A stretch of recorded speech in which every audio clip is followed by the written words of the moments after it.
Discover the power of 88 Crime, where your anonymous tips are rewarded with cash. When you call in anonymously with the tip, you are given a code.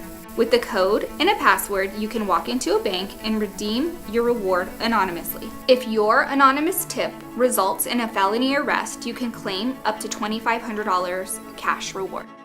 Let's stop the silence on crime and strive for a safer community. For more information, please visit 88crime.org or call 88crime. Copper Creek Cookies, Copper Creek Cookies, coppercreekcookies.net. We can print anything on our soft vanilla logo cookies. We deliver them and other sweet treats locally. We are located at 4249 West Ina Road, Suite 121. Call us 520-300-1131. We bake smiles. Copper Creek Cookies, Copper Creek Cookies, coppercreekcookies.net. Are you looking to establish a powerful online presence for your brand? Look no further than Live the Dream Media. Our team of experts possess the capabilities and skills necessary to make it happen. From creating compelling content to analyzing data and making strategic decisions, we've got it covered. Don't let a lack of social media know-how hold you back. Visit ltdmedia.net for more information.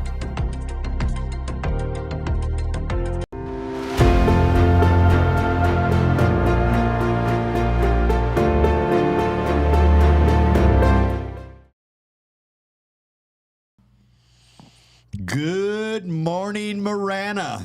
Good morning. Good morning, Scott Robb. Good morning, David Samarano. Good to be back. Good morning. It's good to be back, guys. Yeah. Hey, let's just go ahead and jump in there and find out what's going on with weather and traffic. Yeah.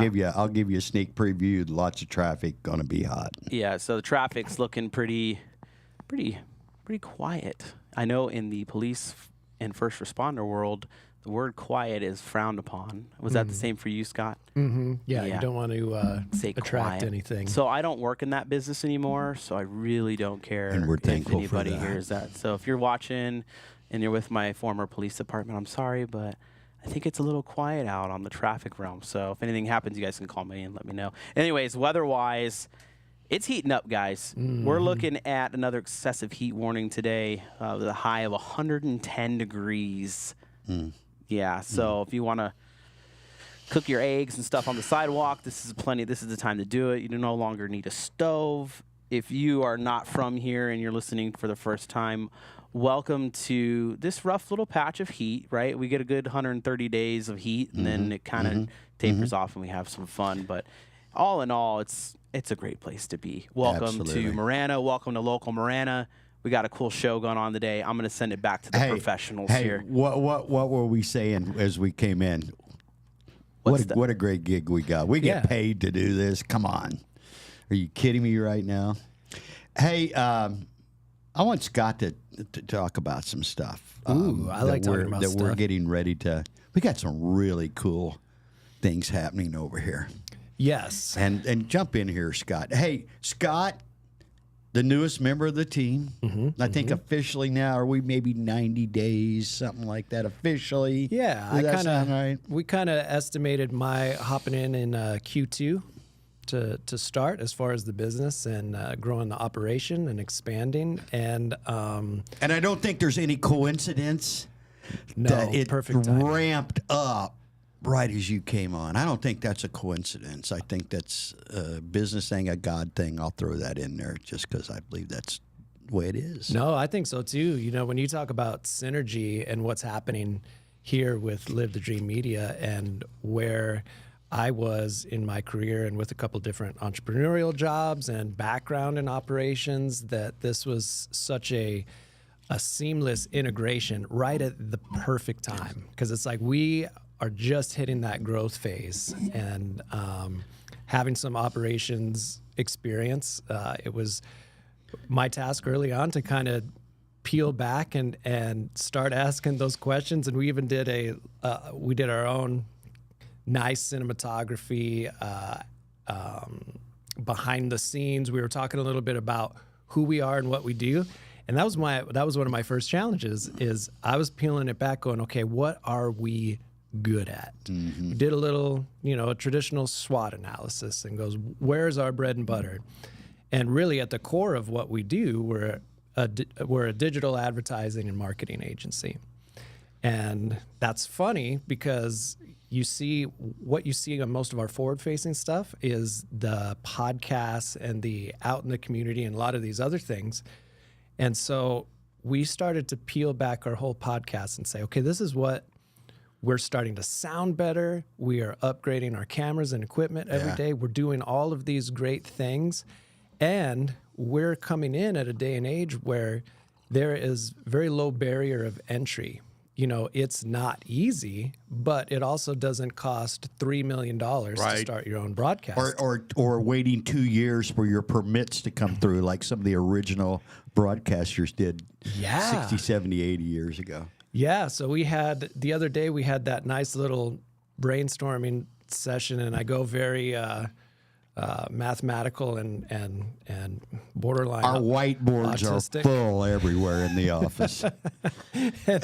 Yeah, just more, Rain Man is my inspiration when it comes to math and business. And so we put this whole fall broadcast schedule together, and we started to look at it, and we're like, ooh, this could work as just a great extension. It's an answer to the failures of mainstream media and the propaganda and the lack of an all-encompassing holistic voice for the people, that we realized, hey, we can actually get broadcasters in that are good at their jobs. We can get advertising in here, and here's this fall broadcast schedule, and it's going to work. And not to disclose too much, but we've got some heavy hitters coming in the fall. And I would throw that out to the group too, that if your contract is close to being up, because we know how those contracts work in mainstream media, and we don't have them because we believe in you, and we believe that because you're a great host, you're going to expand your own listenership, and you should benefit from it rather than be tied and anchored to a traditional system. So let us know. Let us know when your contract's up. We've got a couple people coming in the fall. Well, I think there's one we can announce. Oh, is there? Well, we're starting in 2 weeks with one, and that's an addition to what he's already doing. Oh, yeah. David, are you cool with that? It's 2 weeks. He's coming in. I know, but okay. Well, were you listening to a show this morning? I was. Okay. Did he say anything about it? Well, on the show? I didn't have him on the whole hour. I mean, I had a 20-minute drive. Side note: your wife is watching, and she says you need to face the camera more. Hi, honey. She wanted me to tell you. So I did. Hi, baby. It's raw. It's raw in here. So yeah, she's watching you. She's watching her boo over there. Yeah. Yes. But you know what, Clint? Go ahead and say whatever you want, man. You can say whatever you want. Well, you know what? I am going to say it because he's coming in 2 weeks. And he's been here before. He was a guest, and he's going to start a new show. It's separate of his own show, and it's Christopher DeSimone is going to show up over here. I don't know what he's going to what the title of it's going to be, and he will be on in this room 2 weeks from today. So that's June 26th at 10 o'clock, and the Christopher DeSimone show, or whatever he's going to call that, is going to be here on Wednesdays at 10 a.m. And that's really cool. Chris is a good friend of ours, a good buddy of ours, and he brings a lot. Now, to piggyback up on what Scott was saying, there is going to be I wasn't surprised, though, because David threw out some names of who he thought would respond to like a little blurb he put out about what we were doing. Boom, we got hit like immediately by people that were, and I was not surprised. I should have been maybe, but I knew him. I had spoke with him. I knew there was an interest. Yes. And we had a lot of people respond to wanting to host a show. And some of them will definitely be names that you recognize. Yeah, and how many people in this industry right now actually get to do profit sharing and truly benefit from the fact that they're the ones building their followership and listenership, and they should be the ones that are there any other than maybe a few very, very, very top in the industry? Are there anyone that I don't think the average news anchor or reporter gets any sort of profit sharing other than maybe some kind of company bonus at the end of the year. I mean, I don't know enough about the industry to. I think what they're doing is they try to beef their salaries up or pay them, or maybe there's some sort of thing, but you've got to be like Tucker Carlson. Exactly. And by then, you should be going off on your own because you're going to do far better on your own, bringing your own listeners. And on top of it, you could say whatever you want. You're not then beholden to like if Tucker was beholden to Fox News or some news anchor that's in there, they're still regulated by some of the propaganda, some of the things that they might not. Well, they're want regulated you to say. by FCC. On top of it, the industry as a whole has its regulations. Now, if somebody gets stupid over here, we're probably going to have a conversation with them and say, 100%. hey, look, because you know what? At the end of the day, Live the Dream Media, that stands for Live the Dream. And as I was pitching someone just a few minutes ago before we came over and jumped on, hey, you want to listen to an interesting podcast? You know, I'm taking liberties to call it interesting. We don't ignore problems. Matter of fact, we're going to talk about a problem in the third half hour or so at 9:30. We're going to talk about a state problem that we have. Yep. And it's a problem. Yep. Can we agree? Agree, 100%. But so we're going to talk about a problem, but we're going to try to offer solutions to that problem. Right. That, you know, that's an old Ben Franklin philosophy. Is it? From the junto. Have you ever heard of that? No. Hey, check this out. Google Ben Franklin. I'm on it. Junto, right? It is. We should share this more. We should talk about this more as a team. Yeah. This was Benny Franklin. I'm going to drift a little bit here for just a minute. Benny Franklin, because they created this, I believe, you can check me on this, David. It seems to me like 1720, 20-ish. So we're talking about Benny. Benny was in his early 20s when he started this group. All right. Is that? Sorry, I didn't mean. No. Is that sound about I should right? have pushed the button. That is the answer to we found something on the internet. Yeah, that's like, hey guys. All right, so 1727, man, you're right on there. Okay, I couldn't remember the exact Wow. date. He was a young dude, and he started this thing with, I think there were 12 men, and it was all men at the time. They met privately every Friday for the rest of their lives. They were bankers and farmers and publishers, etc. And junto meaning together. And there was a whole list of rules that they had to adhere to. And one of them was don't come in with a problem without some sort of solution. Amen to that. Because people walk around looking for problems like there's some reward or compensation for finding a problem. Problem identification. Yeah. There's no reward or compensation. You don't have to even leave this room for us to go, oh, that's a problem, right? The solutions are where the compensation is. Yes, absolutely. You know, same thing within public service is we used to call that, you gather around the kitchen table and then people would talk about all the problems, either society, organization, whatever. It's like open forum. But it can't stay there. If you're going to be a problem identifier, I need you to also present some sort of solution. And it's okay if you're thinking it through on the fly because that's what creates good conversation. Oh, yeah. We want to be able to think it through on the fly and say, well, what if we tried this or what if we tried that? And putting yourself out there to say, you know, I might have a solution or two that would actually work in this situation. And then you end up using, let's say you use half of it. Well, and it solves half of the problem. That's great because from where you were before, there was nothing being solved. Even if it doesn't solve any of the problem, it gets you moving in the direction of solving the problem. And if you're talking about it as a group, because if a problem's big, I don't think any one person could tackle like the problem we're going to talk about in the third half hour.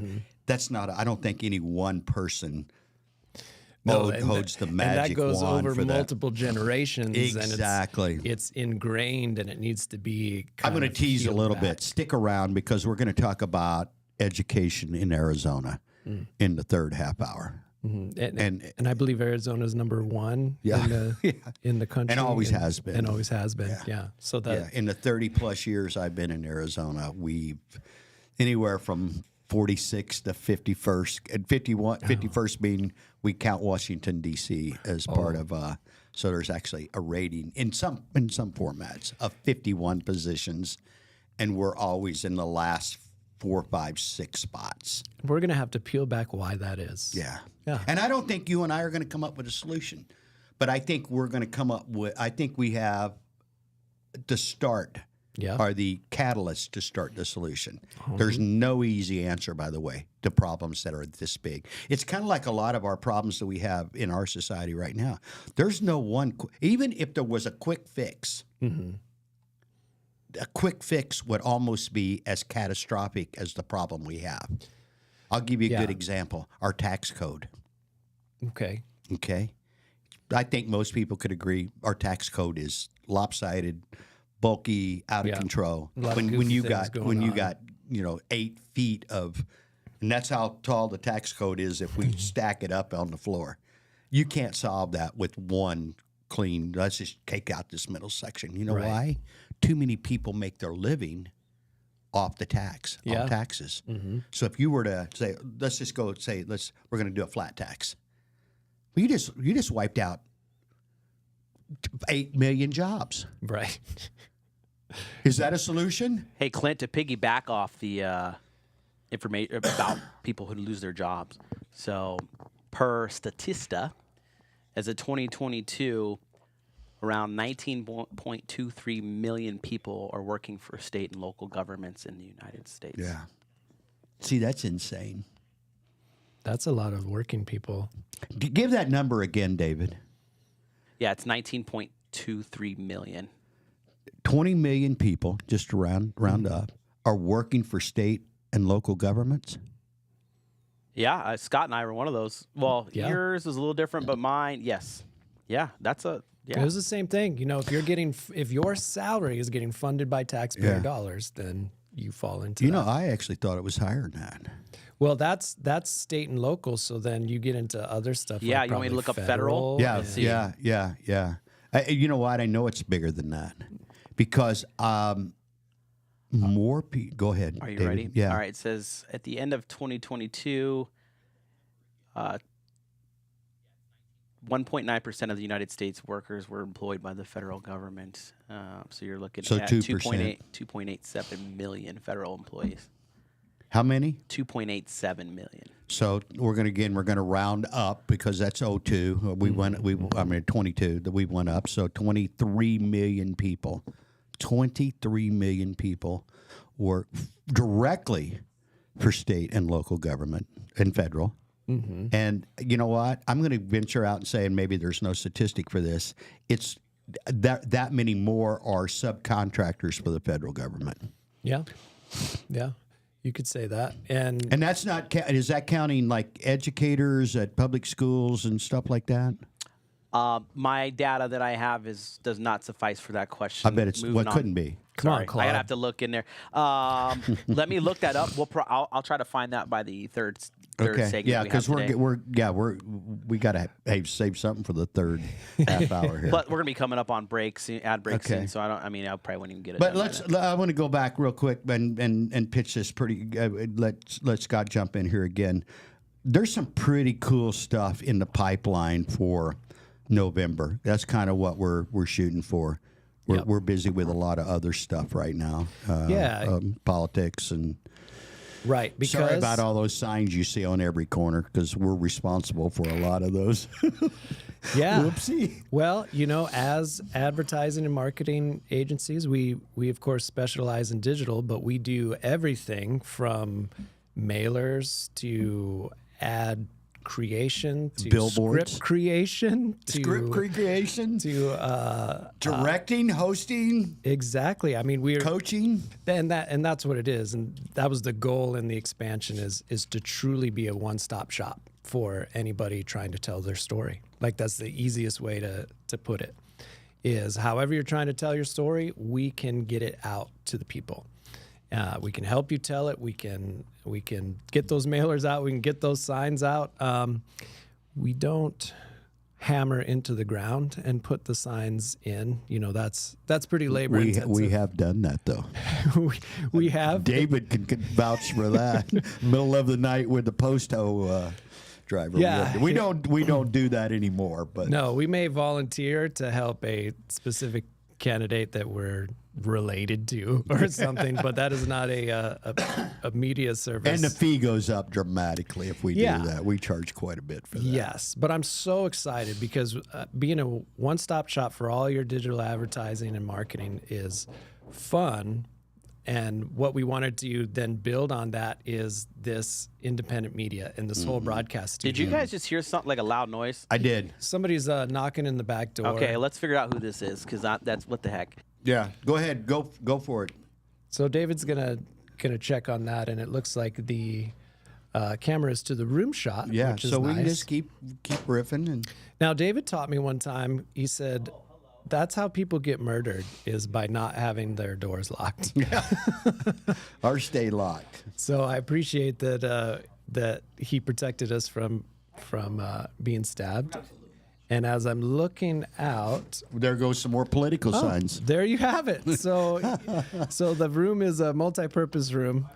What you don't see behind the camera is the fact that we are consistently getting signs in and out for different folks and services, and that's what's fun about it. But even more, the broadcasting and the fall and being able to get this studio running 7 days a week. Yeah. And having people in and out and having different opinions and different hosts and diverse perspectives and all of the stuff that should be happening in media that's not is now what you're going to have with us. Yeah. You know, and a lot of it's just fun stuff. Everything doesn't have to have a problem, solution built in. I know there's going to be some sports talk. Shout out to the legendary loss this morning in the NBA world. Jerry West passed away. Oh, I didn't hear that. Yeah, 86 years old. Wow. Mr. Logo. The logo. Yeah. So, and these are my boyhood idols. We lost Chet Walker earlier this week. Those are guys I just grew up with, And you're going to outlive every single one. Every one of them. Yeah, I'm going to make it to a 115. You know why? My to-do list is so long. I'm kind of locked in for the next 35 years. Right. Well, I hear the Speaking of sports, when we return, we've got an extra special sports guest that's going to be joining us. I'm going to swap out. He's going to take my place, and you guys are going to talk a little baseball and what's going on. little baseball and a little speed sport. And I'm interested to find out what he's selling. Exactly. So stay tuned, and we will be right back. Beautiful. Discover the power of 88 Crime, where your anonymous tips are rewarded with cash. When you call in anonymously with the tip, you are given a code. With the code and a password, you can walk into a bank and redeem your reward anonymously. If your anonymous tip results in a felony arrest, you can claim up to $2,500 cash reward. Let's stop the silence on crime and strive for a safer community. For more information, please visit 88crime.org or call 88crime. Copper Creek Cookies, Copper Creek Cookies, CopperCreekCookies.net. We can print anything on our soft vanilla logo cookies. We deliver them and other sweet treats locally. We are located at 4249 West Ina Road, Suite 121. Call us 520-300-1131. We bake smiles. Copper Creek Cookies, Copper Creek Cookies, CopperCreekCookies.net. Are you looking to establish a powerful online presence for your brand? Look no further than Live the Dream Media. Our team of experts possess the capabilities and skills necessary to make it happen. From creating compelling content to analyzing data and making strategic decisions, we've got it covered. Don't let a lack of social media know-how hold you back. Visit ltdmedia.net for more information.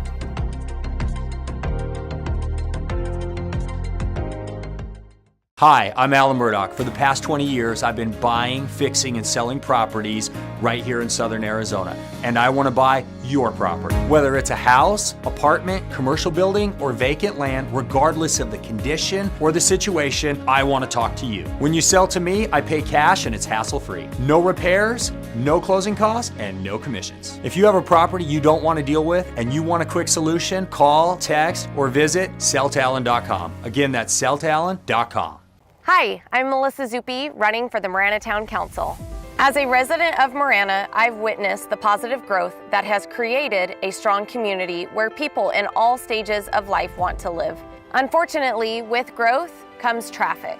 One of my top priorities and goals is to work towards securing funding for the improvement of Marana's high-traffic I-10 interchanges and local roadways. Let's keep Marana moving forward together. Vote Melissa Zuppi, Marana Town Council.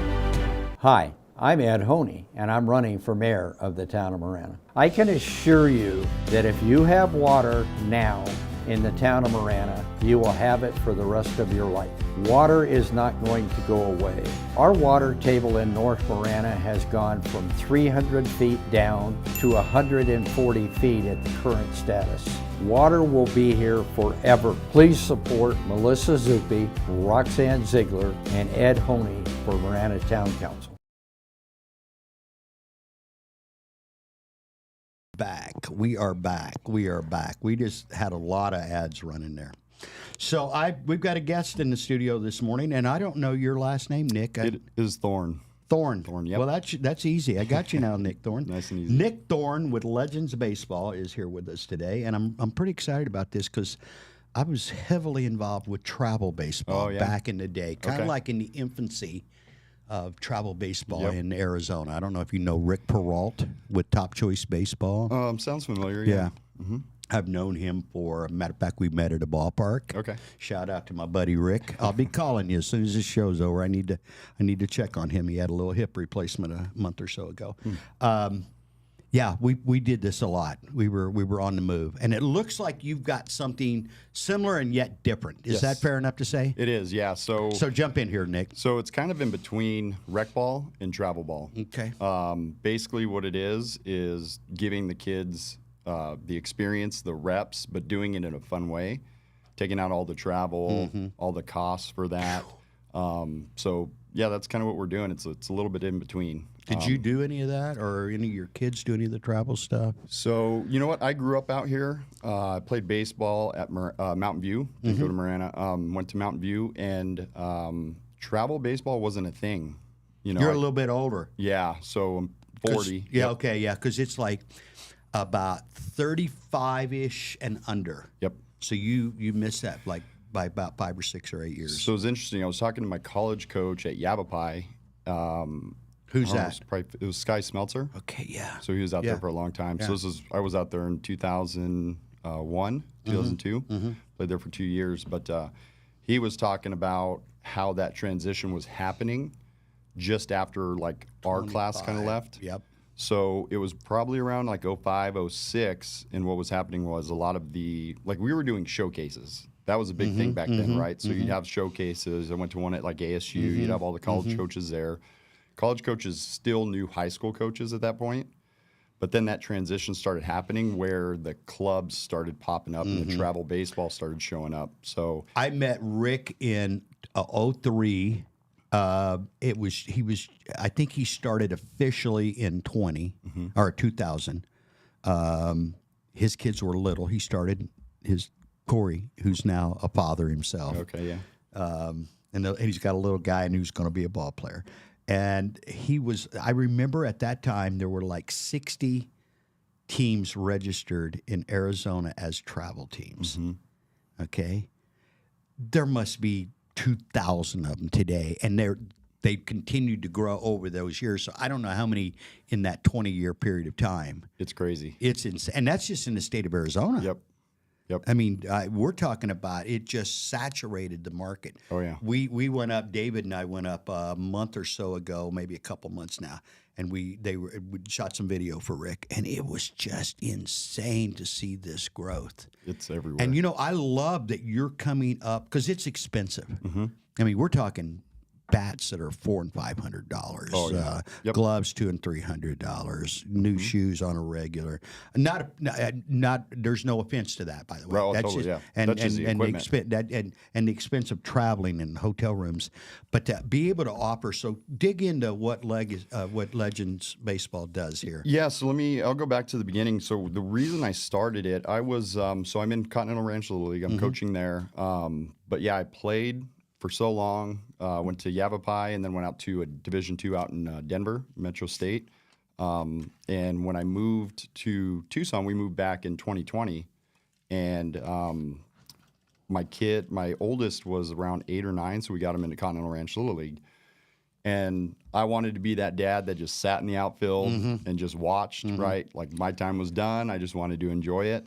And it was about a year of doing that and then just kind of seeing where the Little Leagues were, the rec baseball was. Yeah. And then kind of finding out more about travel ball and club ball. Because, again, I didn't really know. I heard of it, but I wasn't big on it because of the amount of games that they play. Like, kids will get burned out, injuries, all that sort of stuff, right? So I was talking to my wife, and I'm like, okay, we got to do something because we're losing a lot of kids at a young age out of Little League. So Little Leagues are really suffering, and they're going into travel ball. Well, in Tucson, we don't have a lot of teams. I mean, there's a decent amount, but there's not a lot of opportunity for kids to go to some of these teams. So I was seeing kids that were dropping out of baseball at 8, 9, 10 years old because Little League wasn't challenging enough, but then they couldn't make some of these club teams, right? Or parents saw how much travel, how much money was involved, and they're just like, we can't do it. So there was no option for kids. So I was talking to my wife, and I'm like, okay, we got to do something. So I started a club and told the parents, like, hey, we're not doing any games. We're just practicing.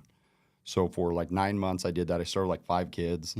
Word spread. All of a sudden, I had like 20 kids. And then by that fall, I had 40 kids out there. Where were you practicing at? So we were doing, fields are tough to get. Yeah, that's why I asked. So we had like Crossroads. I was staying in this area, and then Sports Park. Okay. So we were doing like Wednesday nights. We were practicing 2 times a week, and then everybody was looking for games. So I was like, okay, we'll do a couple tournaments. We're not traveling anywhere. We're just doing Tucson. Right.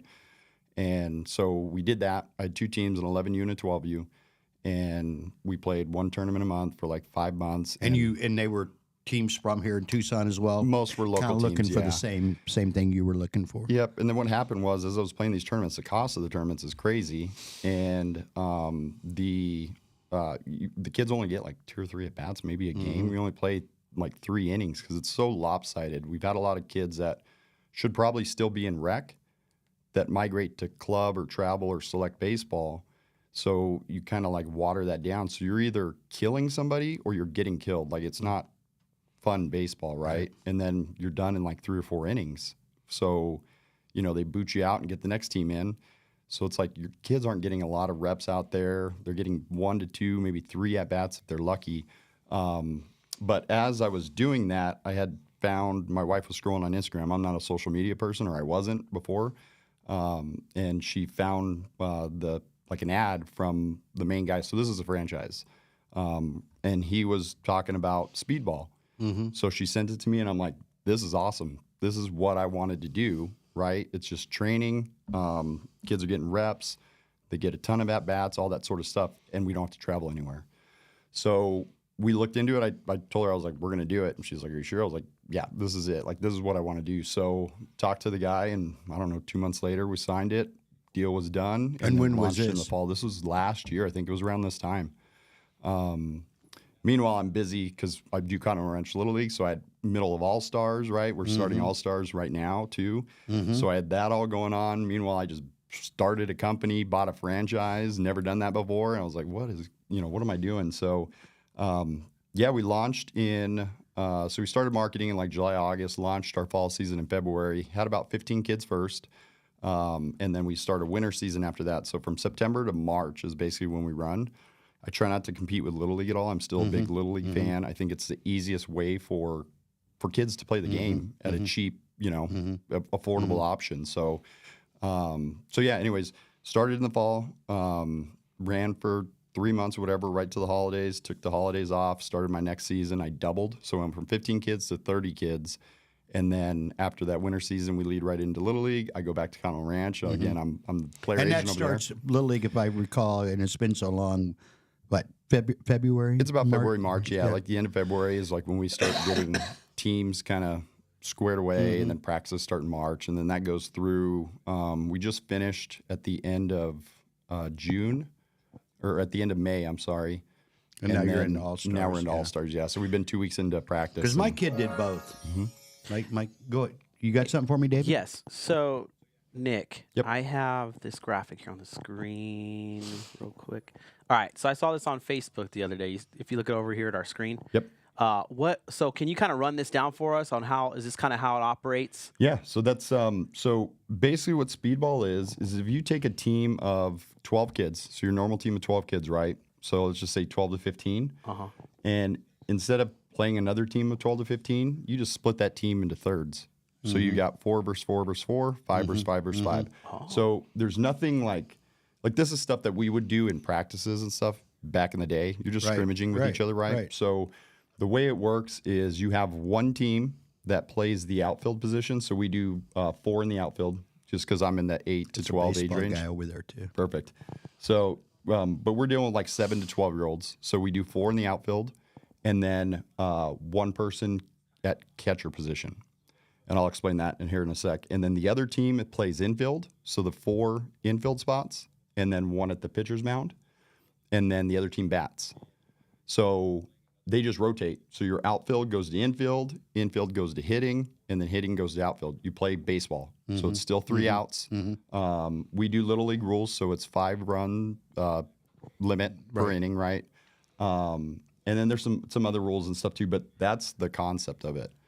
So Okay, thanks for sharing. Thanks. yeah, so no problem. So yeah, each team, we do custom jerseys. I'll show you here in a sec, but we have custom jerseys for them all. So they're all, they have their names on them. We do nicknames and all that, whatever they want on them, their numbers, all that sort of stuff. But yeah, they just go through. So if you take, a 6-inning game, that's really like 9 innings, right? Because there's 9 outs per inning versus 6 outs per inning.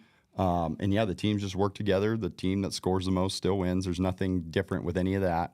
But yeah, the big things are for the younger divisions. So it's kind of broken up into divisions still. So you have like hit and run, double play, triple play, and grand slam. That's based on age and talent, right? So I assess it first day or whatever, see where the kids are at, try to make even teams, and then we kind of go from there, right? But yeah, the couple main things are for the younger divisions, I pitch. So either myself or all my coaches either play college baseball or softball. And we're just up there, we're throwing strikes, we're challenging kids, right? So the key is we want hits, we want action. Right. Because that's how the kids learn. They get the reps, the defensive reps, all that sort of stuff. So I pitch, I can throw harder to kids that I know that can handle it. I can pull back on some, I can challenge some kids, all that sort of stuff. So that's why we like that. The catcher does not put on gear. We put a net behind there. They stand behind the net so they can still come out, make plays, catch pops, all that sort of stuff.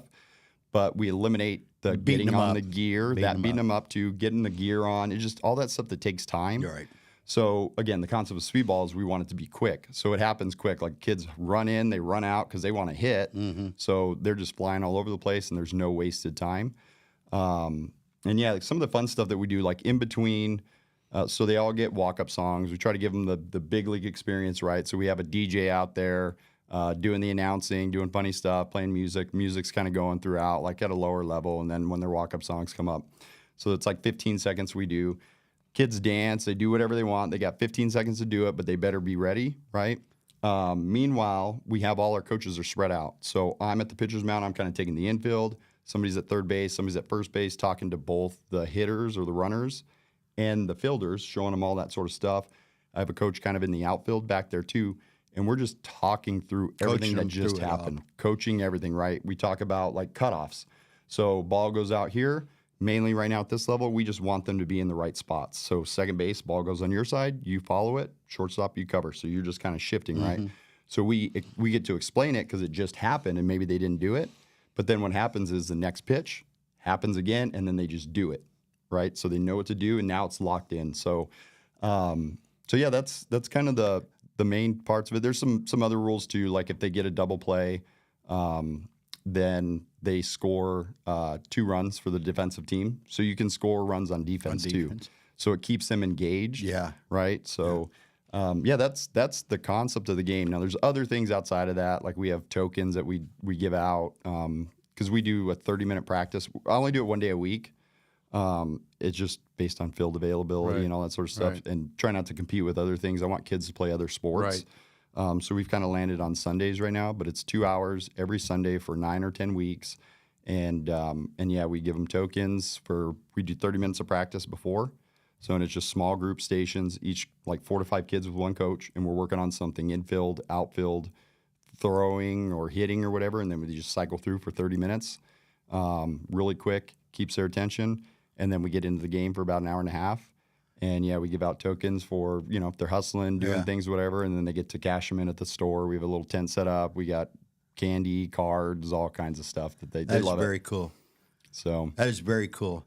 I always felt there was, and this sounds like you guys are filling that void because you used the word practice a while ago. Nick, they're all practices. Yep. I don't care unless you're getting paid. Unless you're playing professional baseball or sports, they're all practices. Yep. And I want everybody to learn and grow, right? Yep. Isn't that the goal? That's it. My main goal with this program is first and foremost, because again, we're dealing with 7 to 12-year-olds. I want them to have fun. And part of this is fun. It's fun first, right?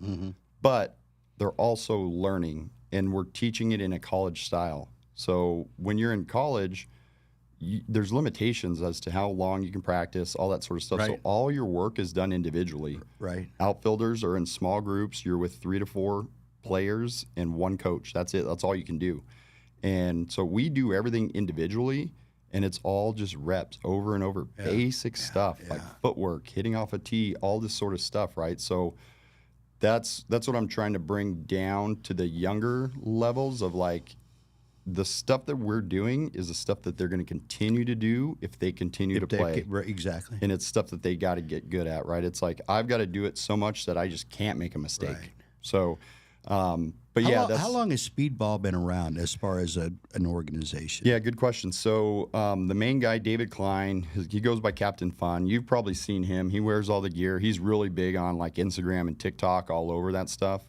He started it back in, so he played up in California, and then did a club team, travel ball. And like his story is they traveled to a tournament. He had a 8U team. They traveled to a tournament, and the game got canceled or something, and he had to like tell all the kids that they're not playing, and they all traveled this far, and he's like, I'm never stepping foot into a tournament site again. So he created Legends Camps. So they do a ton of camps. Like their whole thing is camps and stuff. And then speedball was born in 2020 when they had limitations out there. They had to do small pods of 3 to 4 players or whatever, right? So they were like, how do we still do our camps, but do them in small groups? So they were able to do that, and that's how speedball was born. That's a great story. So they still do, again, they're running camps right now. They do a great job at it. So they're doing all that stuff. I'm just doing the speedball part right now. Eventually I may go that far, but I also want to make sure that I have the support and the people around me to kind of do that too. And you may or may not know this, but as far as, because I'm always looking like long term, right? Wonder what the success rate is, or the kids that maybe move out of his camp / speedball into going on, because by that time they're junior high, they're 12, 13 years old in high school. Do we know at all how many of those kids? Because I would think the number would probably be pretty good. Yeah, he's had a successful program. I mean, he definitely has had kids that come through his like summer camps and all that sort of stuff that have gone on and played.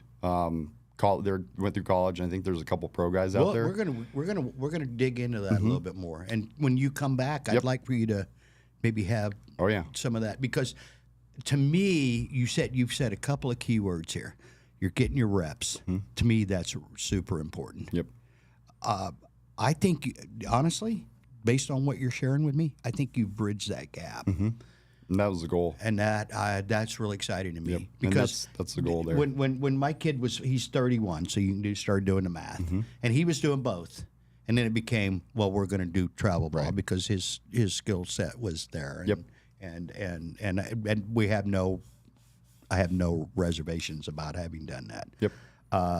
And they had a lot of fun. We had a good organization, and I didn't coach, but I was actively involved. And the few times I did coach, I would get out and I'd put an F and a U, and everybody's looking at me, and then I'd put that in on the end. We're here to have fun, first and foremost. I'd like to win when it's over, when it's said and done. I'd love for you guys to win, but if we're having fun, then we won. You'll win, because kids that have fun, like this is every level, even in college. Like if you're not having fun and you're stressing and putting pressure on yourself in baseball, that doesn't work. Go home. But if you're having fun playing loose, like those teams will win. Like that'll come. All that stuff will come. So. But I'm into the reps. I really want kids of whatever skill set getting their reps. Yep. And that I do see that as a negative sometimes with the travel. Now, again, my buddy notwithstanding, a lot of it doesn't work that way. Yep. You know, like you say, you're getting crushed or you're crushing somebody. There's very few of those games that are really competitive. Yep. And I think I'm not against club ball at all. Oh, no, not at all. Absolutely. You know, and I think there's a time and a place for it for sure. And nor am I against Little League. I think that's great opportunity, especially entry level or someone that really doesn't know if their kid wants to play. That's a great place to start. Oh, yeah. Yep. What's it cost? You coach at Little League. Yep. What's it cost? So I think, our dues are like $125, I think, for Continental Ranch. I think that's about you what play everything's what? 16 to 20 games in a regular season. I don't remember how many. Yeah, we play about 12 to 14, Okay. but you get the practice. You know, you have like 2 or 3 practices until you start playing, and then you have 2 games a week, 1 practice, and so it's a lot of time. So So It's plenty. if you did it by hour, the cost by hour is costing you a couple bucks cheap. an hour. Yeah. Yep. In that amount of time. So, yeah, I think more kids playing more baseball is what I'm all about. Yep.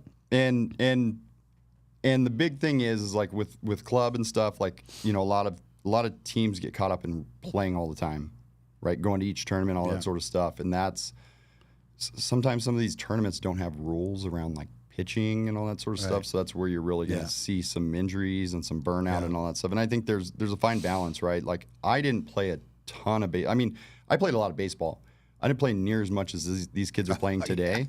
And I got to a point where I was in high school and I was burned out. Like it was my senior year. I had a few offers and I didn't want to play. Yeah. I was done. And that was just playing, you know, high school. Yeah. I played Little League because there was not much else. High school, Pony, Legion, all that sort of stuff. In that whole time frame, you probably hadn't played 200 games, and some of these kids, and I don't think any of them are playing 200 a year, but I guarantee you they're playing 100 a year. They're playing a lot, and I don't remember. By the time they're 8 years old, a lot of times they've got more games under their belt than I did. I don't remember playing a doubleheader until maybe high school. Mm-hmm. And like 8-year-olds are going out playing doubleheaders, sometimes 3-4 games on that Sunday. Who knows in a row? Like that's a ton. So I don't know. As a kid growing up, and I didn't play organized baseball till I was 12 years old. There just wasn't enough kids around. Mm-hmm. We played every day, all day. Oh yeah. You know, nobody was counting pitch counts but we were doing it for the love of the game. Yep. You got eight kids. Well, 7 are going to be in the field. We basically were 8 individual teams. Yeah. You know, I can score as many runs as I can score myself, but you know, but it sounds to me like, again, you have bridged that gap between rec ball and travel ball. And there, to me, having been in this industry directly or indirectly for over 20 years now, it's like we're missing something in the middle. Exactly. And that was the key. That's the point. And so the reason why I don't compete with Little League is my goal with this right now is to build the Little Leagues back up. So if I can get kids playing in the fall, in the winter, and again, 2 hours a week. Right. That's it. What I'm trying to supplement is when I was growing up, like we were out in the desert throwing rocks, all that sort of stuff. So I was working on things, right? We'd go play home run derby at Arthur Pack. Yeah. We'd play wiffle ball in the front yard. You'd take tape because we lose all the wiffle balls, and we'd take duct tape and all that sort of stuff, right? But we were working on our skills, and we didn't know it. Where today the kids aren't doing a lot of that sort of stuff, right? So ultimately, the key is reps. Right. The more reps we can get in a fun way. In a fun environment. Because we're competing with video games and all that sort of stuff, right? So we need to make it fun, but we've got to be able to give them as many reps as we can. Here's kind of an example of what we do in speedball. So this season I was interested. I was taking stats because, we have all the marketing and stuff, and it's out there. It sounds nice, but I'm like, what is it really? So kids were getting anywhere from about 6 to 10 at-bats per game. And again, that was sometimes in 5 innings because we only have an hour and a half usually. Wow. So they were getting 6 to 10 at-bats. Again, depending on how the game goes and all that sort of stuff. The big thing is for one day, I left my phone running, and I just I filmed the whole hour and a half.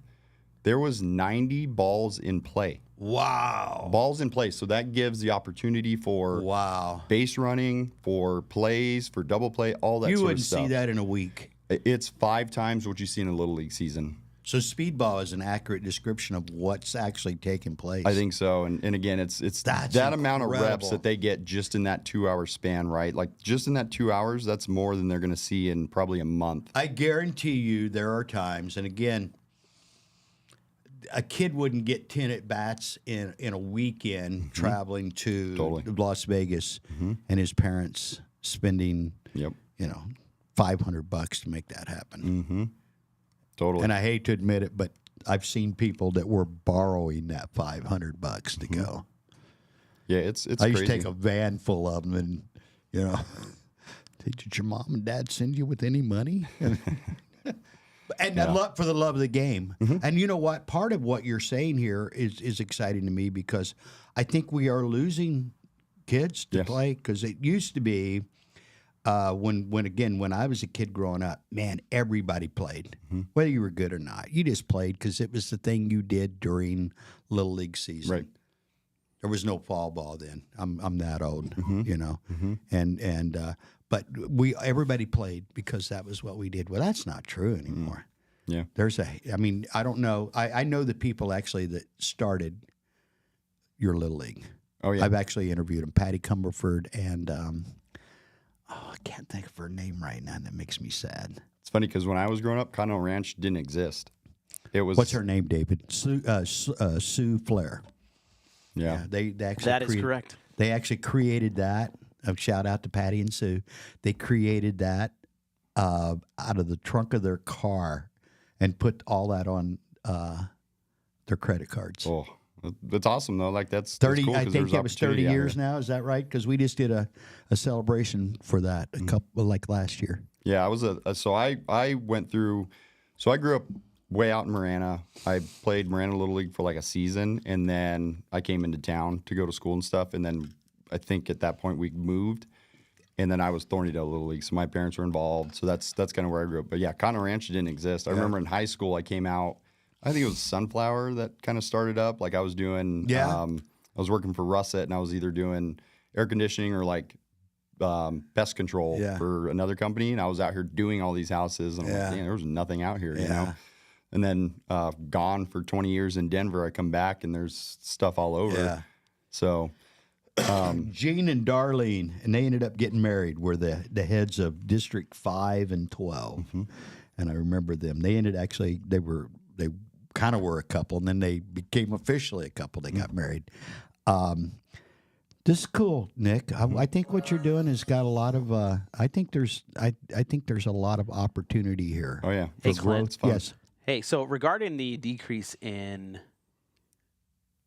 children playing sports, I couldn't help but use the Google machine in here and look into some stuff. And I found one article in particular that came out. It was on USA Today, and this was in January this year by Stephen Borelli. They are saying 70% of kids drop out of organized sports by age 13. Yep. And the so-called 70%. Yeah, and the so-called professionalism. Yeah, the so-called professionalism of youth sports can be understated as a significant factor why, according to the report by the American Academy of Pediatrics. That's wild. 70%. There's a company that looks into that and has, I think it's Project Play. It's the Aspen Institute that does this, and they look at like youth sports and all that sort of stuff. baseball for sure is one of those that has a decline. And again, it's in that 10 to 12 age range, and kids haven't even grown up. They haven't even, like a kid at 10 years old isn't going to be what he is at 17, right? So it's unfortunate because a lot of the kids are dropping out right now, and they still have a lot ahead of them. But I was seeing that with Little League. So our numbers were showing that. Like our younger divisions in our T-ball, coach pitch, we split up our minors, so it's like AA, AAA now. We had high numbers, and then you get to majors, which would be your 11s and 12s, and you just see it drop off. So we would go from, 5, 6, 7 teams in AAA or AA, and we'd have one majors team. Now there's a lot of other stuff that goes into why that happens, but yeah, that's what I was seeing, and that's exactly what I wanted. Was there is this gap. And it's unfortunate that kids are leaving so early because, again, they're not even getting to the fun stuff. They haven't even played baseball yet, right? There's so much from the mental aspect that they haven't even, like, even my 12-year-olds today, they're not there yet. So that was the big driver for me was, there's got to be something here. Not to discount. I love seeing kids play 5, 6, 8. But you honestly, check me if you don't agree with this. You don't have a clue what the game even is until you're 12 years old. So that's a good point. Like, we teach coach baseball right now like it was 20, 30 years ago. But yeah, the kids right now, they just need to be athletic. You don't even need to do baseball. You don't need to teach them that stuff. You need to teach them how to hand-eye coordination, throw, catch, all that, hit a ball. That's it. So, it's a shift on how we're kind of coaching some things too. We coming up on our ad set, David? It's correct. That's what we're doing. Okay. Stick around for just a couple more minutes, Nick. I can stay all day. We can get a couple more minutes here. Cool. I'll bring out some of the gear.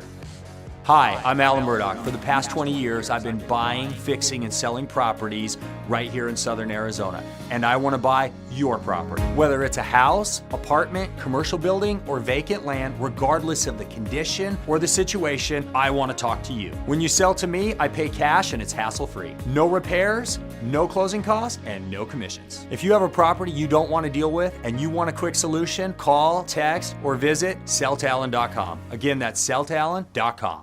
Hi, I'm Melissa Zuppi, running for the Marana Town Council.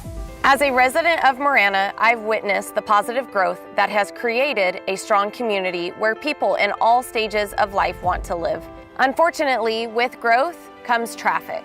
One of my top priorities and goals is to work towards securing funding for the improvement of Marana's high-traffic I-10 interchanges and local roadways. Let's keep Marana moving forward together. Vote Melissa Zuppi, Marana Town Council.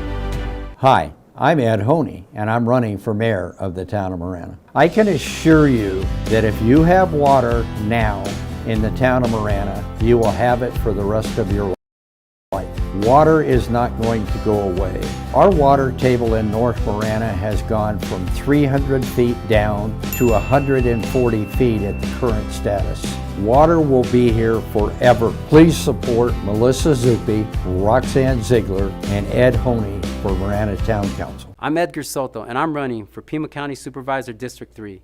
I am blessed to be supported by these 3 important women in my family, my mom and 2 sisters, and I'm humbled to be endorsed by the National Organization for Women. They are confident that I will improve the lives of women in Pima County when I'm elected in November. Join Edgar Soto in building a better future for Pima County. Together, we can create good jobs, protect our environment, and ensure everyone has the opportunity to thrive. Vote Edgar Soto. We are back. We asked Nick to stick around, and he's got about 5 minutes, so we're going to cover as much as we can in the next 5 minutes. And Nick, you're welcome back. So let's just start, especially as you get closer to the fall and you get ready to start. Okay. So go ahead, cover what you want to get done in the next few minutes. So a big part of our program too is this Legendary Life Playbook. So what this is there's like 12 like life lessons is what we call them in here. So there's things like, process, routines, goals, all that sort of stuff. And the reason we do this is because I feel, in my experience, is baseball taught me everything I needed to know, and sports in general, I think, right? Because my wife was a college soccer player. So I agree. I know where you're going. It Yes. taught us everything we know: communication, teamwork, failure, how to respond from failure. That's a big one in baseball, right? Because you fail all the time. All this stuff translates. Yeah. Right. And you're not going to play baseball forever. It's something like 8% of high school players actually make it to NCAA Division I, 2, or 3. 8% of that. Yeah. Right. And then now you're talking from that percentage to the next level. You're Come at on. 5 or 6% for baseball, and like it's less than 1% for softball. Yeah. So we do this each week, has a lesson, and it's really quick. It's good for the kids. They all get them. It talks about like adversity, how do you deal with it, all that sort of stuff. And then we give them strategies, reset strategies, and then there's questions in here, and then sometimes activities. I love it. So they sign off, right? The parents sign off or whatever. They bring it to us. They get a token. Beautiful. So this is a key piece. A lot of the parents like this stuff. And again, it's not only baseball. It's what they can do at life. Like, routine. Wake up in the morning, clean your room, make your bed, whatever, right? Baseball routine, all that sort of stuff. So this is a big piece of what we do. Our founder, he created this. I'm going to create a second version because I got kids that they all returned. Now they're coming back for their third season. Yeah. So I got to mix it up a little bit. So I'm creating another version for them. We'll have like volume 1, volume 2, and however long you're in our system, you'll go through that. So that's a big piece of it too. That's huge. You know what, Nick? I've always said that. Day one. Yeah. This is way more than throwing the ball around an infield and turning double plays and getting hits. Yep. We're teaching you how to live. Teaching you about life. You ever heard that? There's a book called, it's actually a poem. It's by Robert Fulghum. It's called Everything I Needed to Know I Learned in Kindergarten. You ever heard that? I haven't. Google it. Okay. And you know what? It nails it. Everything you need to know, you learned in kindergarten. Yeah. Hold hands when you cross the street and blah, blah, blah, blah, blah. You know what? Everything I needed to know about life, I learned playing baseball. And it wasn't necessarily the coaches or anything that went on or my parents bringing me or taking me. It was playing the game and learning how to cooperate and play and build camaraderie with the people that I played with. Yep. Coaching is great. Don't get me wrong. Yeah. It's important. Oh, yeah. But it was actually the on-the-field stuff Yep. that you learn almost instinctively, right? It's funny because baseball is a team sport, but it's very individualized, right? Exactly. So you need to make sure you're doing your part. Exactly. And if everybody's doing their part, you function as a team. So if everybody's doing their part, you're good. You're really good, right? Like that's the thing. But just focusing on yourself and doing what you need to do, right, and get all that done as long as everybody's doing it. Like, so yeah, I totally agree. I'm biased, right? I'm an athlete. I think they make the best employees, all that sort of stuff. So, but yeah, it's probably tough for my kids because both my wife and I played, in college. So, we kind of make sure, and we don't even we tell our kids like, hey, if you don't want to play, great. We'll support you in whatever you want to do. Oh, absolutely. But if you're not doing anything, we're going to put you in something, right? But like we tell our oldest right now, he's 12 and he's learning all this sort of stuff. And it's like, dude, I don't care what you do on the field. Like you could go 4 for 4. That'd be awesome. That's great. It doesn't matter. It's how you react when you fail, right? And that's the biggest thing is are you still picking up your teammates, cheering them on, all that sort of stuff? Are you hanging your head? Are you taking it into the field? All that, right? And like that stuff you just got to figure out how to get rid of because baseball is going to humble you real quick. It's a sport of failure. Trust. And it's hard. I remember the first time I really saw good off-speed stuff, and I'm like, oh, yep, this is good. I think I'm done. Oh, yeah. Lifelong fan, though. Love having you here. Got any closing words? Nope. We start in the fall. So September, registration's open for that. We will run September through November. Every Sunday we play at Continental Ranch Community Park. Right now, and then the winter season will start after that. Okay. Again, I love the kids playing different sports, so we try to make it available for that. Right, 2 hours a week. If you want some good training with baseball, I got a lot of coaches that know what they're doing. How can we get a hold of you? So our biggest thing is Instagram. So that's Legends Camps Tucson. We're on Instagram. That's tied into our Facebook too, but we're really active on Instagram. If you email Tucson@legendscamps.com, that comes directly to us. If you Google us, we have all our information on there too, so you'll see all that. So Legends Camp Tucson. Yep, Legends Camps Tucson. Beautiful. Yep. Nick, thank you. Well, thank you. I appreciate it. Thanks for having me on. Keep us on your calendar, and as you get closer to the fall, reach out to us. I will. We'll get you back on. Awesome. Well, thank you. I appreciate it. Thank you, Nick. Thanks. Discover the power of 88 Crime, where your anonymous tips are rewarded with cash. When you call in anonymously with the tip, you are given a code. With the code and a password, you can walk into a bank and redeem your reward anonymously. If your anonymous tip results in a felony arrest, you can claim up to $2,500 cash reward. Let's stop the silence on crime and strive for a safer community. For more information, please visit 88crime.org or call 88crime. Copper Creek Cookies, Copper Creek Cookies, CopperCreekCookies.net. We can print anything on our soft vanilla logo cookies. We deliver them and other sweet treats locally. We are located at 4249 West Ina Road, Suite 121. Call us 520-300-1131. We bake smiles. Copper Creek Cookies, Copper Creek Cookies, CopperCreekCookies.net. Are you looking to establish a powerful online presence for your brand? Look no further than Live the Dream Media. Our team of experts possess the capabilities and skills necessary to make it happen. From creating compelling content to analyzing data and making strategic decisions, we've got it covered. Don't let a lack of social media know-how hold you back. Visit ltdmedia.net for more information.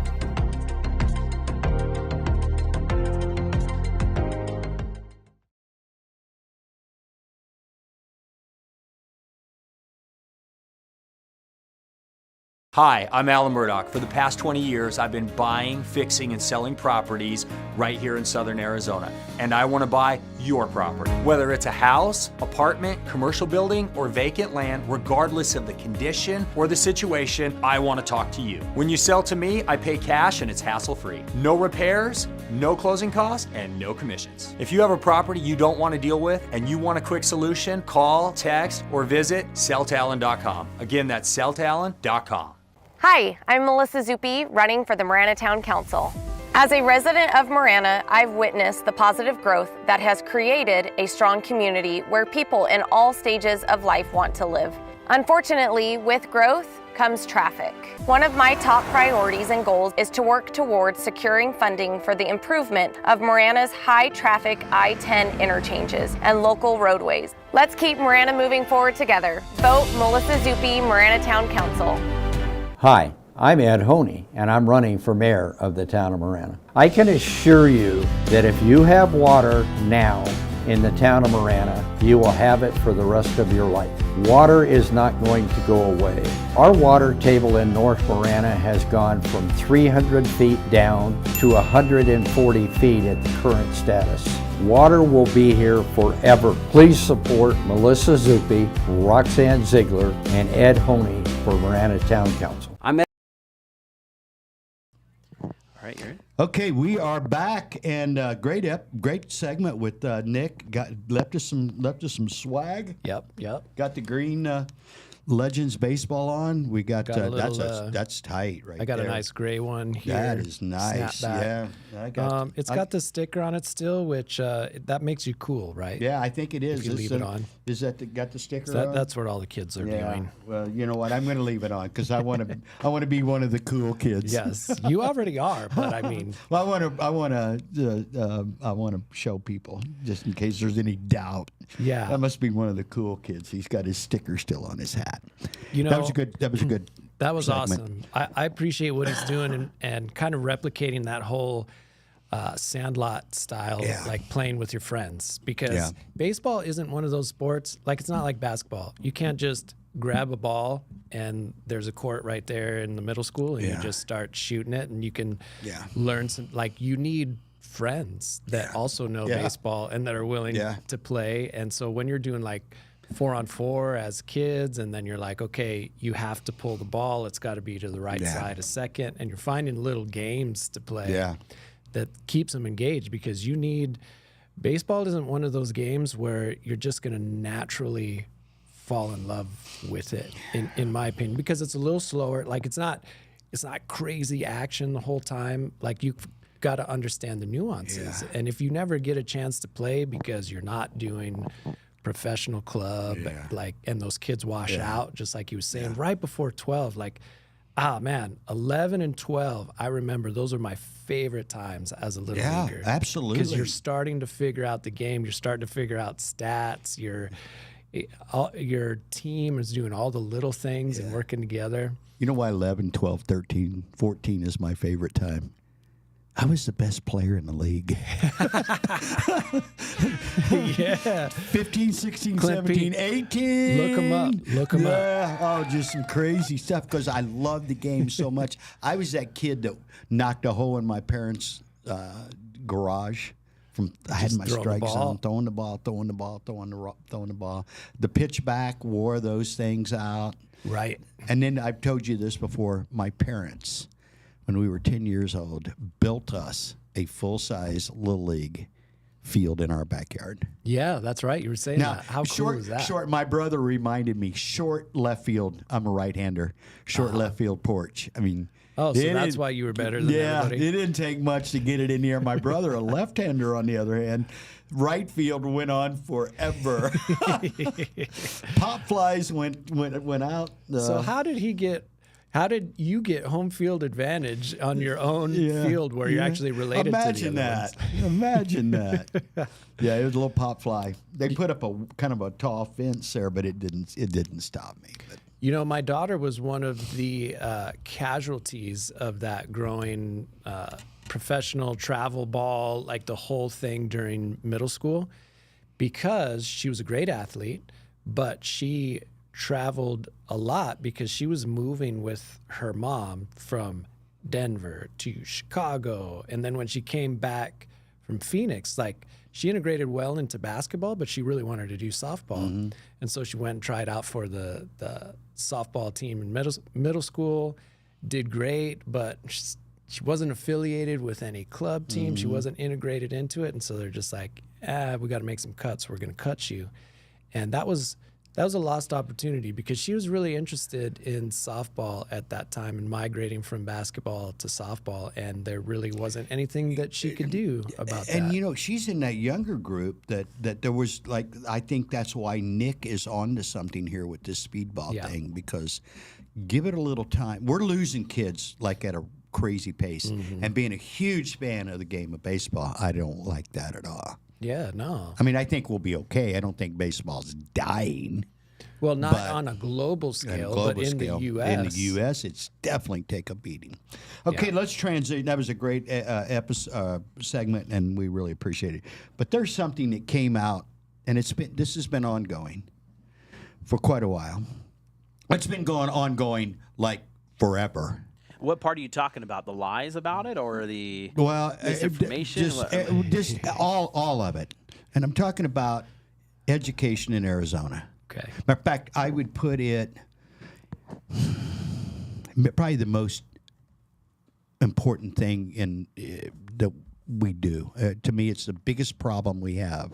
We got our problems. Well, I think it was to reset it for our audience. I think you touched on a real good point. Is you, from when you first moved here, and about how long ago that was, and where Arizona ranked to where it is today, and where they still the needle hasn't moved.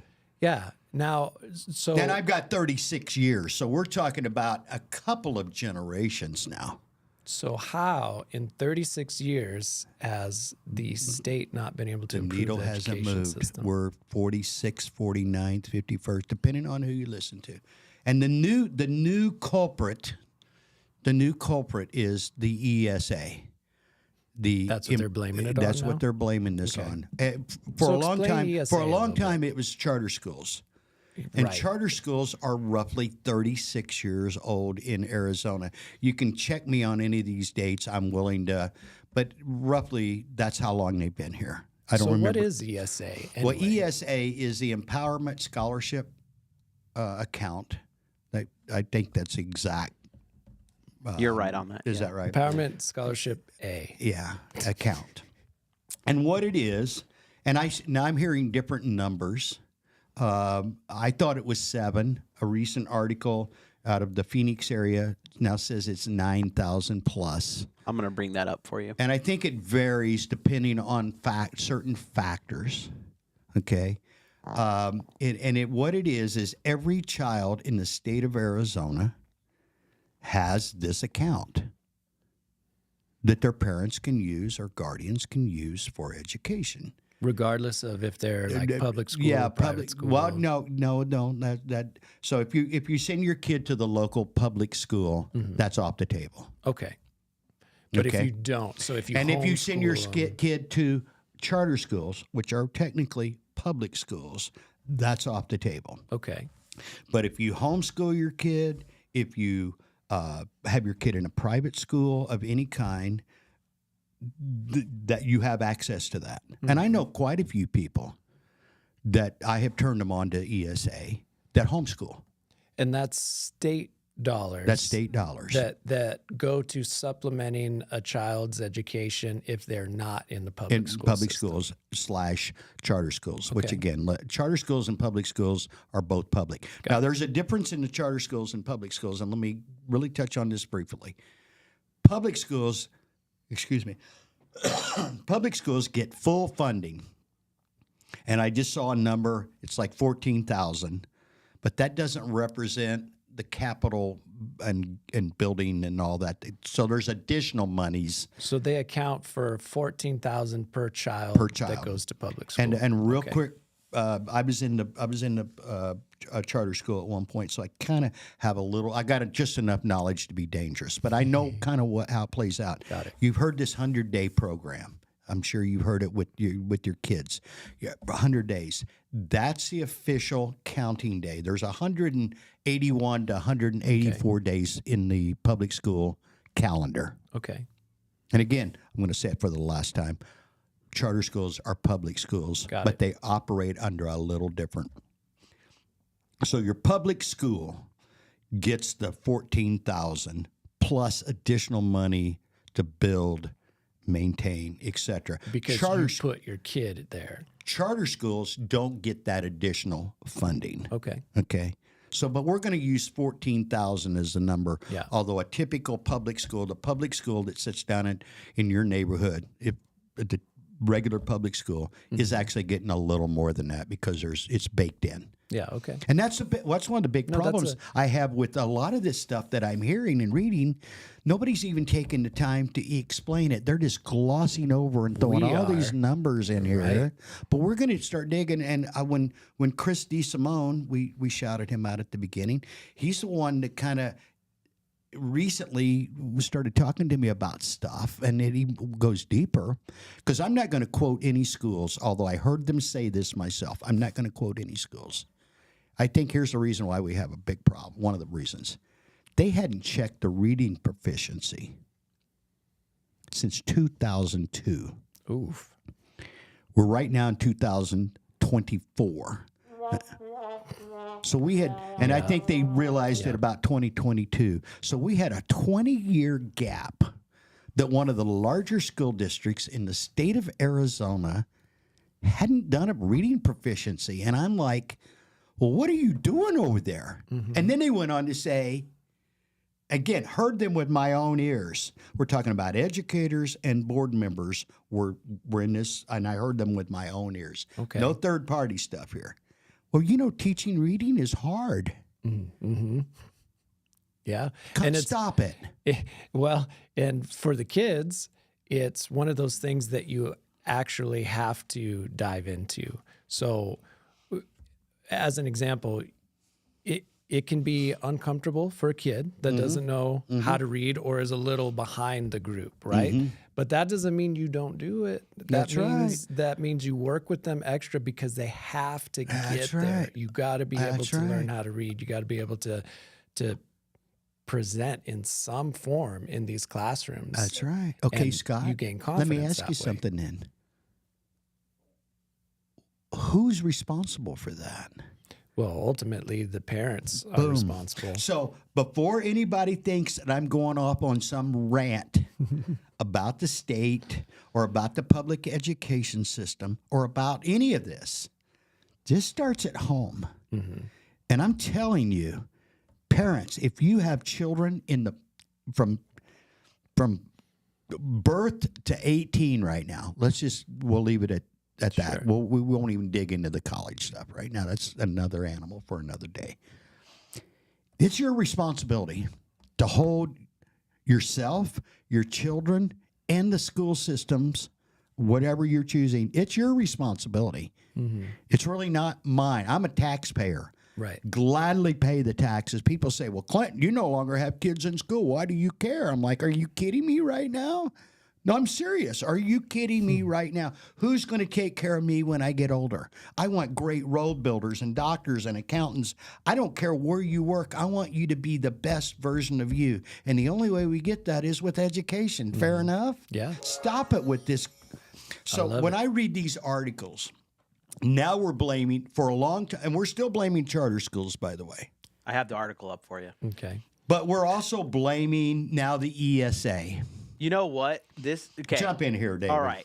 So let's look at this number: $850 million shortfall for the budget. Yeah. Do we really think that all of that has to do with the ESA?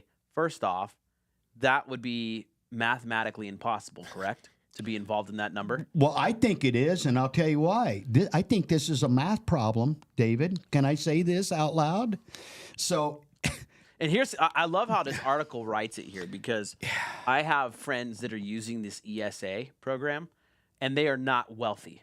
Okay? I'm glad you brought that up. Shame on 12 News for reporting this BS. Look at this.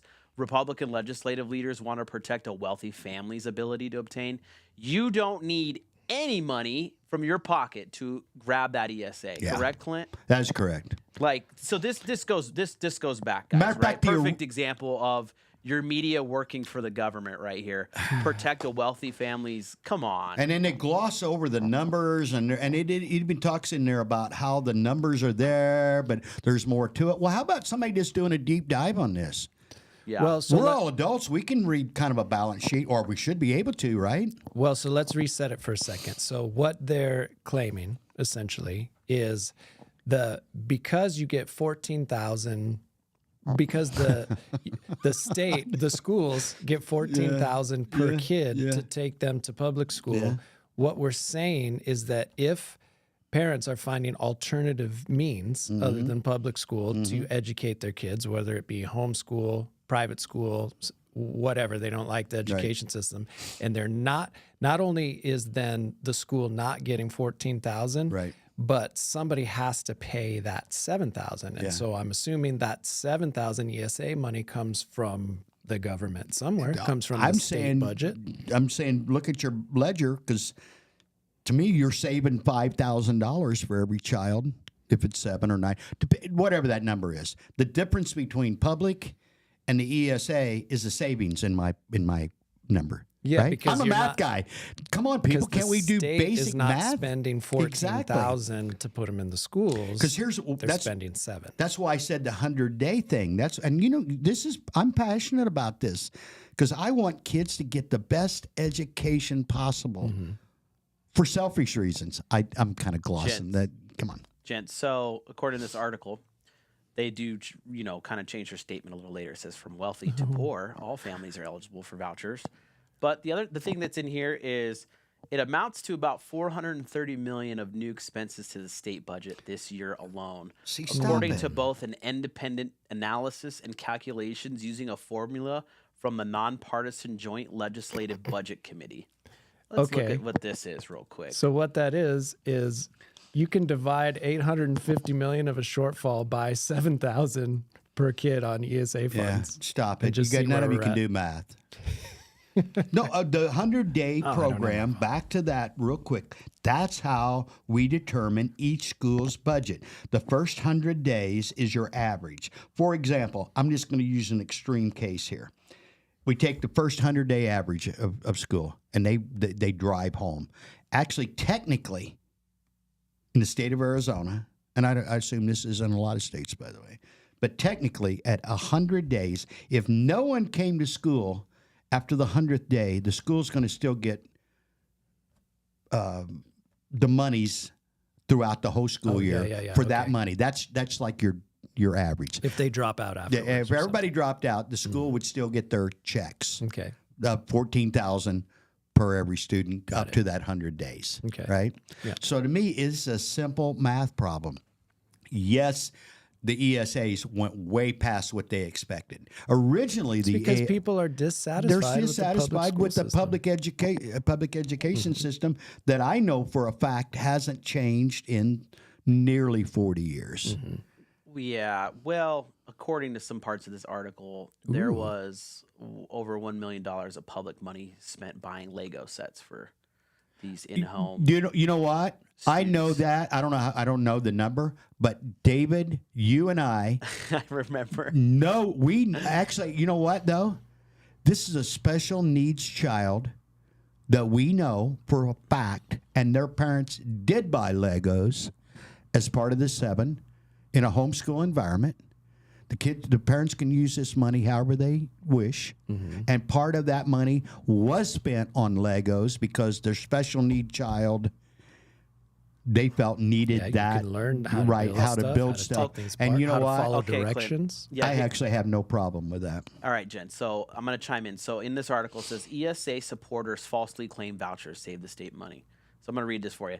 Instead of speaking candidly about the financial straits posed by the ESA program, Toma has instead made the false claim that ESAs actually save the state money. Other ESA supporters make similar claims, focusing on broad statistical comparison of the overall average per pupil funding amounts of district students, which is $13,400 a year, versus ESAs, which is $9,800 a year.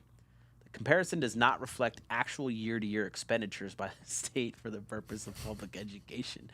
Okay, as this place reported, school funding is based on complex formulas that involve federal, state, and local funds. Many of those costs are fixed, not directly tied to annual enrollment. Other costs are variable. The $13,400 per pupil amount includes many fixed costs for the system as a whole. There you go. For the system, right? The comparison is further complicated because, here we go, another compliment. Don't see this word here, listeners and viewers. Just keep popping up. Complicated. Okay, let me show you how these old media places work, okay? You're too dumb to Complex, understand. you don't understand. It's too complicated for us to get into for you, okay? Because we're all dropping our IQs here thanks to these guys. Because public school students are also funded differently depending on which school district they live in. I have never seen a bigger paragraph of complete trash than right here. You know what? See, there's your, yeah, don't even. Hey, you know what the average IQ in America is today? I don't know. 84. That's lower 84. than it was. Oh, that's way lower. I don't than really it was. know IQ Even numbers. 100 years ago, we were tapping around 100, which the 100's not great. Hey, look. See right there, David? Hey, Thank you. did we get a good explanation of the money there, guys? No, that's the whole thing. I'm got still this, and it's complicated, and we can't share. How about we just share still that? looking for the math problem somewhere in here. Do you guys see it? Oh, and it's all for the rich. It's not over there. For the record, ESA has been in the state of Arizona for a number of years. The new ESA, I'm just going to go out on the record and say it. Doug Ducey, not necessarily a big fan of Doug through a lot of his stuff and his background and all this. This is one thing Doug Ducey did right. He pushed it through. He made it happen. And again, I'm going to go on record. I'm not slamming any teachers. I know stories of a lot of teachers that are just getting abused. Yeah. But I am holding accountable the parents, starts there, and I'm holding accountable the system.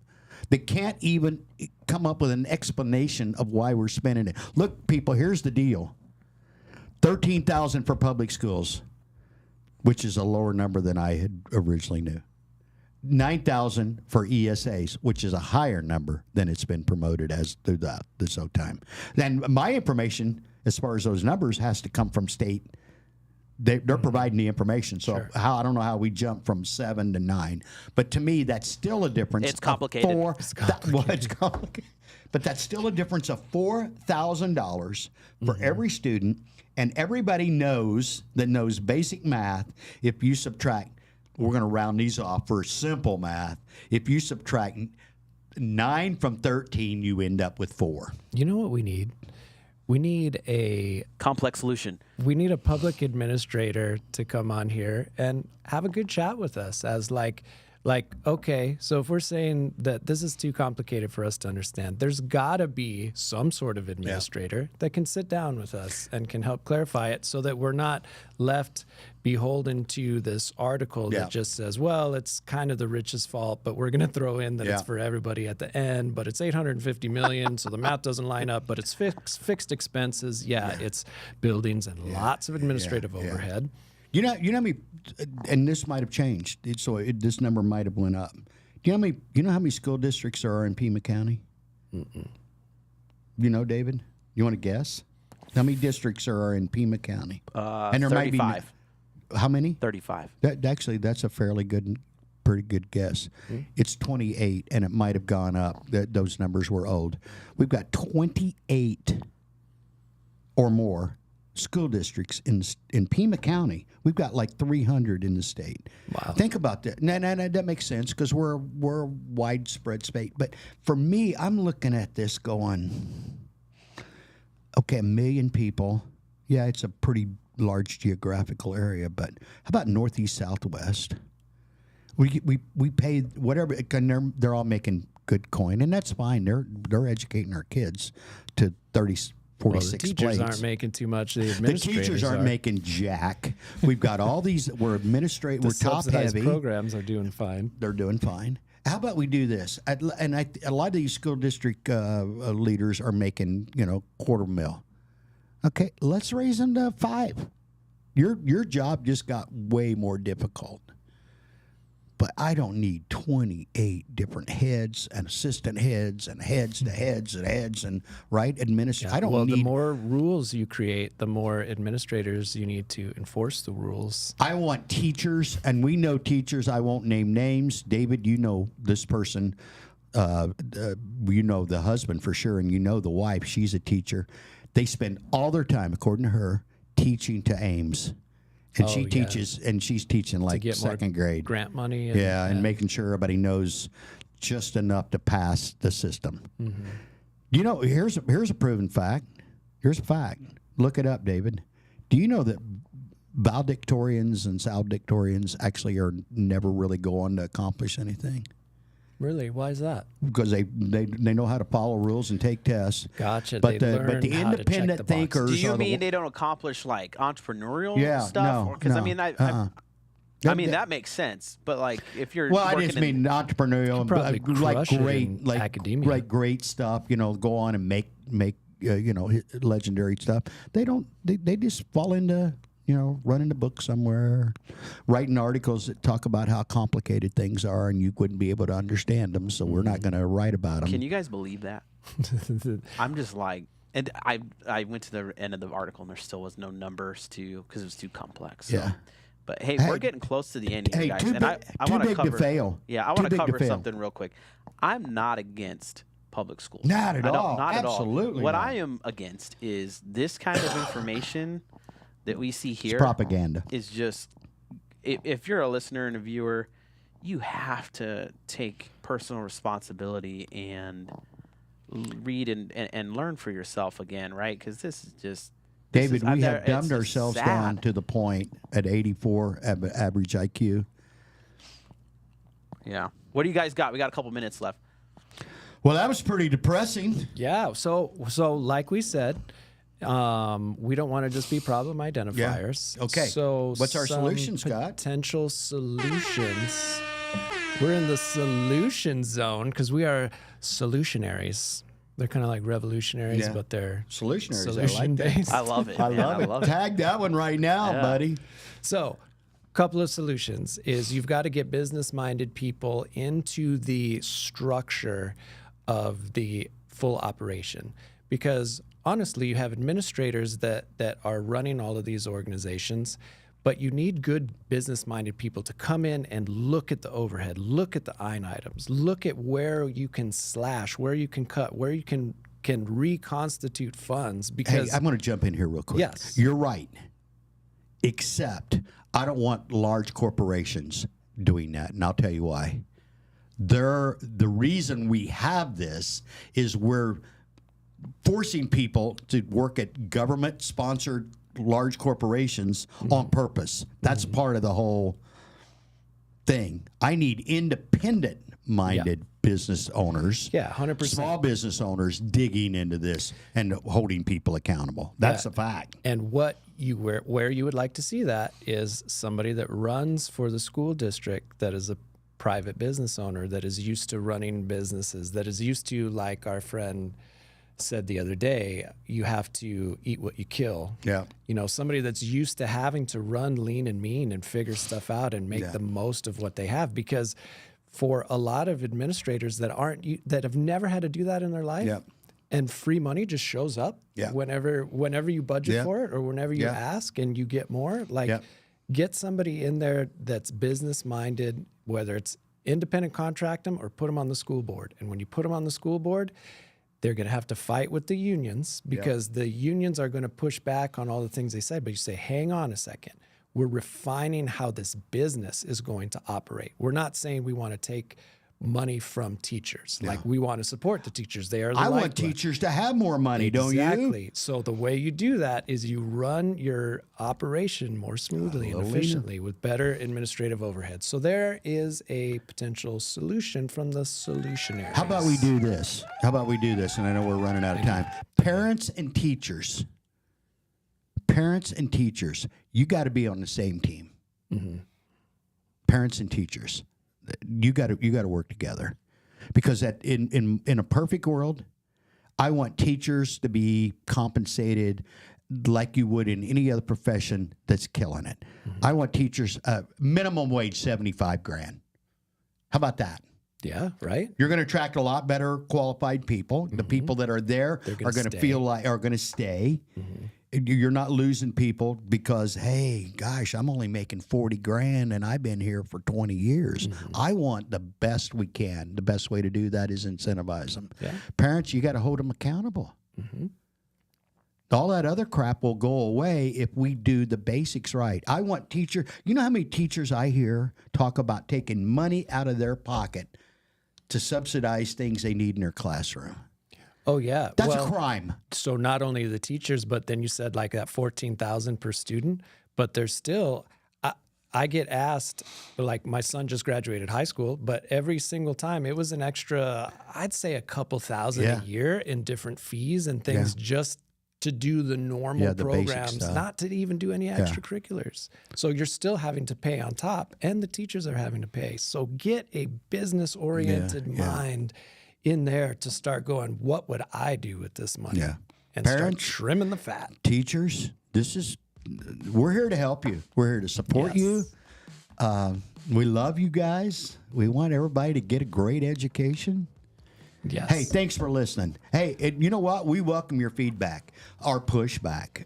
We're fine with that. If you see where we got here for. Contention is beautiful. We got no problem with that. Yeah. And if you feel like you want to come on and sit across the table from one of us and push back on that, great. If you want to come and agree with us, that's even better. But we had a good show today. But we want to hear from you because we're not smart enough to be able to work through an article made by mainstream media. So we need your help. Hey, and that was the outset. What you got, David? Yeah, so one thing I want to cover before we jet out of here is the town of Marana has posted the locations for sandbags, in case you want to be sandbagging during the monsoon season, which is approaching us real soon. They got a couple locations, the Marana Heritage River Park, Camino de Mañana on Tangerine Road, and Silver Bell Road and Linda Vista Boulevard. If you go to the town of Marana's website, they have some more information for that. I thought that was really cool and thought we should share that. I think technically that starts officially like on the 15th of June, doesn't it? Yeah, 3 days. Like the first day. Is the winds of change have arrived. Hey, you know what? We appreciate all of you. We appreciate all of you that listen.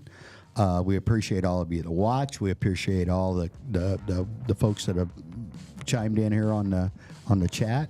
We appreciate Nick coming in, sharing his thing. And we're looking forward to doing a lot more stuff with you guys. So if you got any ideas, suggestions, opinions, throw it at us. We're big boys. We can handle that. Yes.